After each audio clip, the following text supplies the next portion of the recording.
Good afternoon बच्चों। तो जी आज हम देखो लास्ट क्लास में हमने इक्वेशंस ऑफ मोशन पढ़े थे, ठीक है। और इक्वेशंस ऑफ मोशन और वो भी बताया था कि मोशन अंडर ग्रेविटी हो, कभी कभी ये बोल देता ना कि जैसे जो ग्रेविटेशनल एक्सेलरेशन है वो आपका कैसा है, यूनिफॉर्म एक्सेलरेशन है। तो जो इक्वेशंस ऑफ मोशन है वो अंडर ग्रेविटी भी वर्क करती हैं हमारी, है ना। इक्वेशंस ऑफ मोशन हमारी कब कैपेबल होती थी? इक्वेशंस ऑफ मोशन उस कंडीशन में जब आपका एक्सेलरेशन क्या हो, कांस्टेंट हो, ठीक है। लेकिन अगर हम अंडर ग्रेविटी की मोशन की बात करें तो ग्रेविटेशनल एक्सेलरेशन भी कांस्टेंट होता है। तो उसके टर्म में हमने इक्वेशंस ऑफ मोशन को डिफाइन किया था, ठीक है। आज जो हम पढ़ेंगे, आज हम पढ़ेंगे यूसीएम, यूनिफॉर्म सर्कुलर मोशन, ठीक है। और उसके बाद 2 सेशन में लेके आऊँगा आपके क्वेश्चन प्रैक्टिस के लिए। 2 सेशन आपके किसके, क्वेश्चन प्रैक्टिस के लिए लेके आऊँगा, ठीक है। तो आज हम बात करेंगे किसकी, यूसीएम की, यूनिफॉर्म सर्कुलर मोशन, ठीक। चलिए जी स्टार्ट करते हैं फिर। तो देखो थोड़ा सा मोशन तो पता ही होगा, मोशन पढ़ा है हमने, है ना। मोशन की सारी बातें की हैं हमने। लेकिन अगर कोई ऑब्जेक्ट सर्कुलर पाथ में मूव कर रहा हो, याद करो फर्स्ट या second lecture, circular path basically कैसा है, 1D मोशन है या 2D मोशन है, 2D मोशन है ना। 2 डायमेंशनल मोशन है सर्कुलर पाथ, अगर सर्कुलर पाथ पे कोई भी ऑब्जेक्ट मूव कर रहा है। जैसे कि ये रहा आपका एक सर्कुलर पाथ, ठीक है, और इस पाथ पे कोई ऑब्जेक्ट मूव कर रहा है। जैसे कि यहाँ पे मैंने एक ऑब्जेक्ट ले लिया, ये क्या कर रहा है, इस पाथ पे मूव कर रहा है, लीजिए, ठीक। और इसकी वेलोसिटी इधर क्या है, v है। अगर यहाँ देखें इसकी वेलोसिटी तो इधर होगी, यहाँ देखें अगर इसकी वेलोसिटी तो इधर होगी, और यहाँ देखें तो इधर होगी। इस तरह से इसकी वेलोसिटी चेंज हो रही होगी। यहाँ पे जो स्पीड है वो कांस्टेंट रहेगी, बट वेलोसिटी क्या करती है, वेरी करती है। यूनिफॉर्म सर्कुलर मोशन या फिर यूसीएम जिसे बोलते हैं, यूसीएम, यूनिफॉर्म सर्कुलर मोशन, ठीक है, यूनिफॉर्म सर्कुलर मोशन। अगर यूनिफॉर्म सर्कुलर मोशन की हम बात करें तो कैसा होता है, जब कोई ऑब्जेक्ट एक सर्कुलर पाथ पे कांस्टेंट स्पीड से मूव करे। जब कोई ऑब्जेक्ट एक सर्कुलर पाथ पे कांस्टेंट स्पीड से मूव करे तो उसे हम क्या बोल देते हैं, यूनिफॉर्म सर्कुलर मोशन, ठीक है। मैं स्पीड की बात कर रहा हूँ बेटा, स्पीड कांस्टेंट होगी, वेलोसिटी नहीं होगी। क्यों? क्योंकि वेलोसिटी में क्या होता है, वेलोसिटी में आपका डायरेक्शन भी होता है और मैग्नीट्यूड भी होता है। स्पीड में क्या होता है, स्पीड में केवल आपका मैग्नीट्यूड होता है, ठीक है। तो यहाँ पे मैग्नीट्यूड तो कांस्टेंट रहेगा पर डायरेक्शन चेंज हो रही है। जैसे अगर ये ऑब्जेक्ट इस थोड़ी देर बाद इधर आ गया, ये जो ऑब्जेक्ट है आपका थोड़ी देर बाद कहाँ आ गया, इधर आ गया, तो इधर आपके डायरेक्शन क्या हो गई इसकी, इस पॉइंट ऑफ मूवमेंट पे डायरेक्शन आपकी ये है। यहाँ आ गया तो यहाँ पे डायरेक्शन क्या है, ये रही। अगर यहाँ आ गया तो डायरेक्शन आपकी ये रही। अगर यहाँ पहुँच गया तो डायरेक्शन आपकी उल्टा है क्या, कोई नहीं, सही तो है, ठीक है। इस तरह से ये क्या होगा, मोशन आपका चलता रहेगा। तो ये ऑब्जेक्ट क्या कर रहा है, एक सर्कुलर पाथ पे मूव कर रहा है जिसकी डिस्टेंस, जिसकी रेडियस क्या है, r है, ठीक है। तो सर्कुलर मोशन अगर आपसे पूछे तो सर्कुलर मोशन का डेफिनेशन आप क्या लिखेंगे, when an object move on a circular path with constant speed. When लिख लेना, when an object move on a circular path with constant speed then its motion is known as uniform circular motion, ठीक है।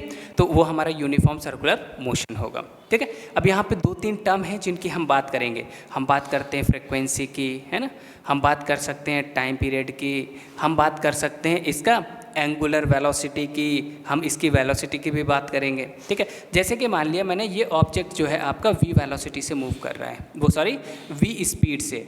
Velocity अगर होती तो मैं क्या लगाता, एरो लगाता ऊपर, ठीक है। तो यहाँ v से मूव कर रहा है, इसकी स्पीड क्या है, v है, जो कि कांस्टेंट है, ठीक है। अगर हम देखें थोड़ी देर बाद ये इधर पहुँच जाता है और इसने कितना एंगल कवर किया, मान लिया थीटा एंगल कवर किया इसने। कितना एंगल कवर किया, थीटा। इसकी रेडियस कितनी है, रेडियस है आपकी r, और ये डिस्टेंस मैंने मान ली, ये डिस्टेंस जो आर्क है ये क्या कहलाती है, आर्क, और ये डिस्टेंस मैंने मान ली l, ठीक है। तो आपने एक छोटा सा फॉर्मूला पढ़ा होगा, एंगल इज इक्वल टू क्या होता है, एंगल इज इक्वल टू होता है बेटा आर्क अपॉन रेडियस। क्या होता है, आर्क अपॉन रेडियस। ठीक है, आर्क एंगल हमारा क्या है इधर, थीटा है, तो ये मैंने थीटा ले लिया। ठीक है, तो आर्क कितना है, एल, ये एल ले लिया मैंने, या फिर एस मान लो एस मान लो, लीजिए एस डिस्टेंस। ठीक है, और रेडियस कितनी है, आर, कोई दिक्कत इसमें नहीं है। ठीक है, तो अगर हम यहाँ पे देखें तो आर को हम इधर ले जाएं तो वो sorry arc is equal to क्या हो जाएगा, या distance is equal to theta into R, ये लिखा जा सकता है हमारा। ठीक है, क्योंकि arc is equal theta is equal to क्या होता है, आर्क अपॉन रेडियस, तो theta is equal to arc upon S upon R, तो S is equal to theta into R. ठीक है, अब देखो ये क्या है, ये डिस्टेंस है एस, जो कि इस ऑब्जेक्ट ने यहाँ से यहाँ जाने में कवर किया है, और एंगल कितना, एंगल इसने थीटा कवर किया है। एंगल कितना कवर किया, एंगल इसने थीटा कवर किया है, और डिस्टेंस जब इसने एस कवर की, इस सर्कुलर पाथ पे जब इसने एस डिस्टेंस कवर की, तब एंगल कितना, एंगल आपका एस कवर हुआ है।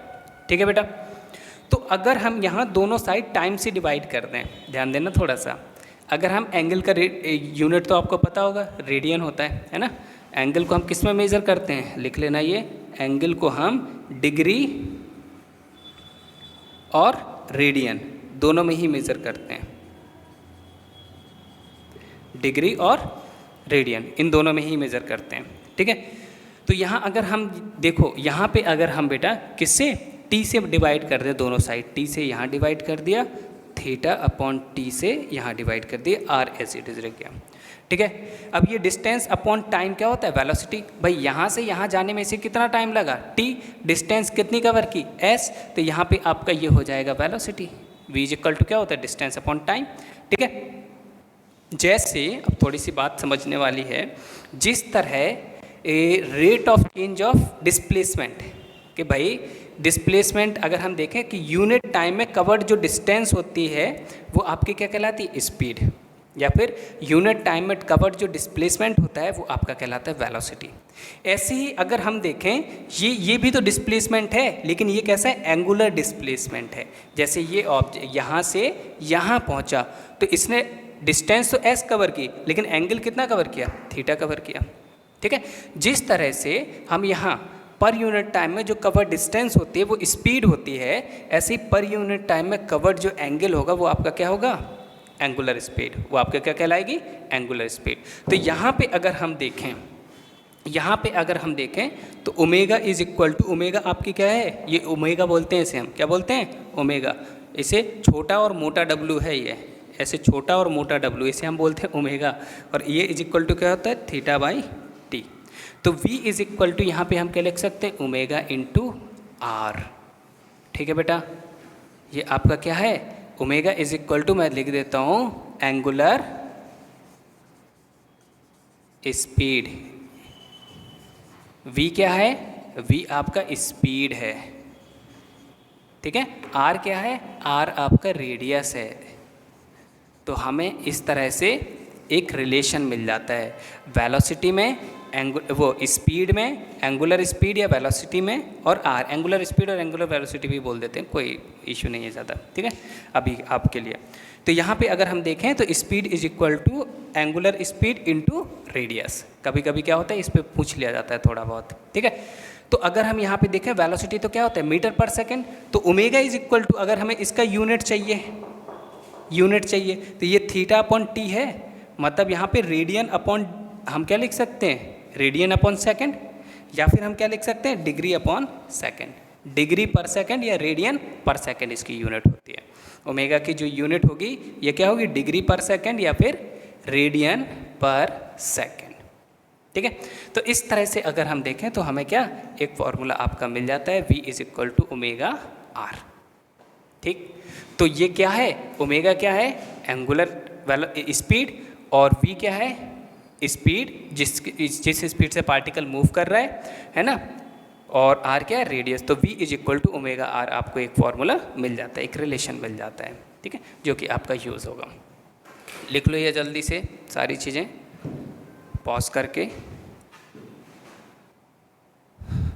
चलो हम लोग आगे बढ़ते हैं। ठीक है, मिटाता हूँ मैं इसे, थोड़ा और बात करते हैं इस पे ही।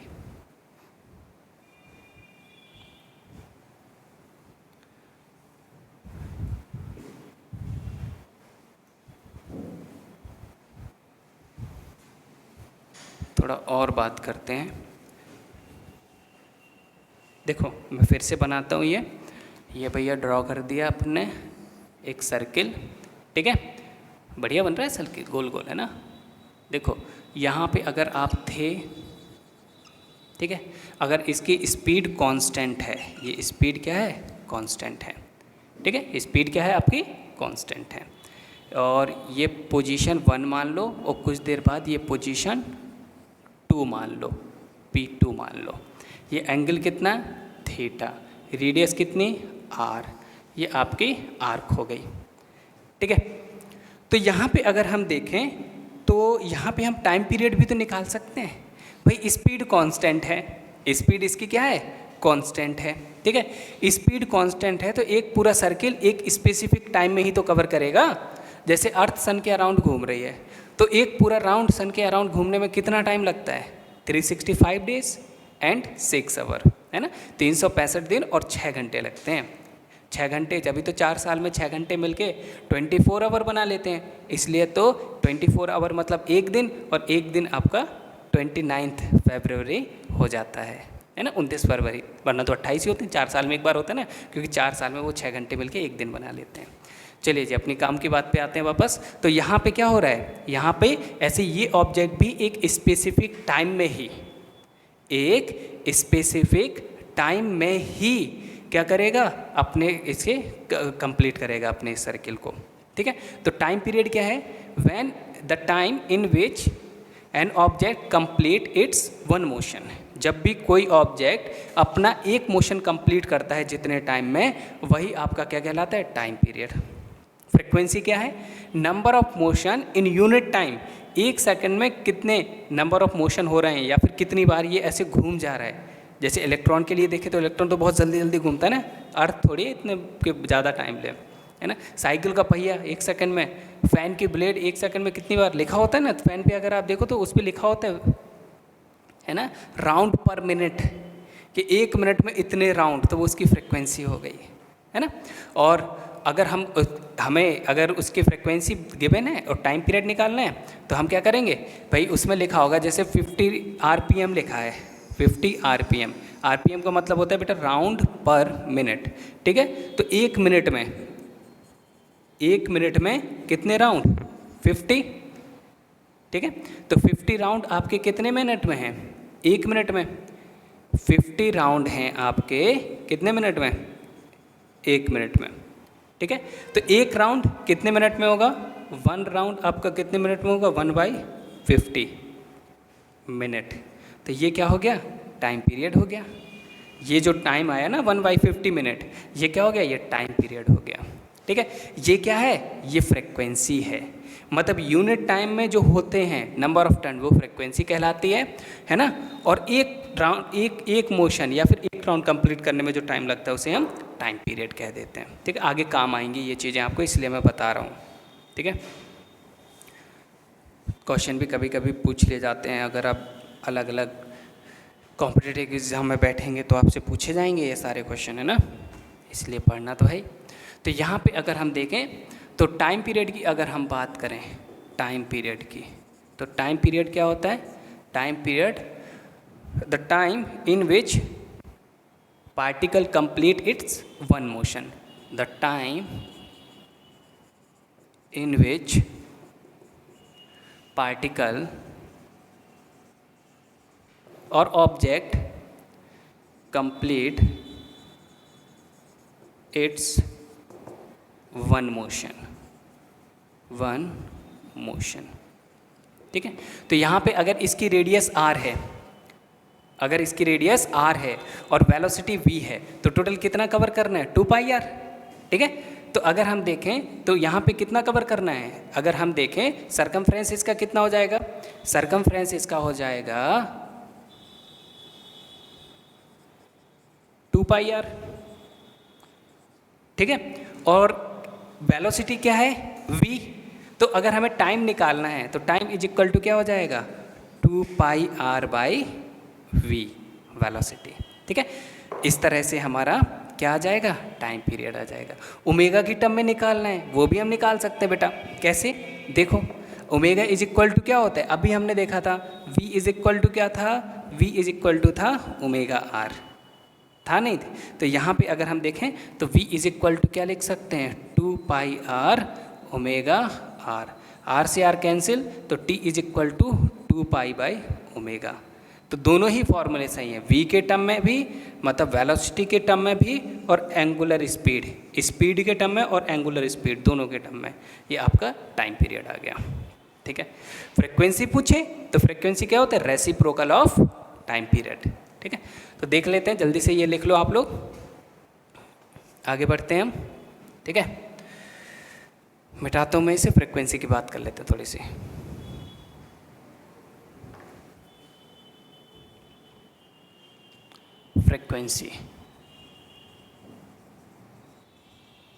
फ्रीक्वेंसी का होता है नंबर ऑफ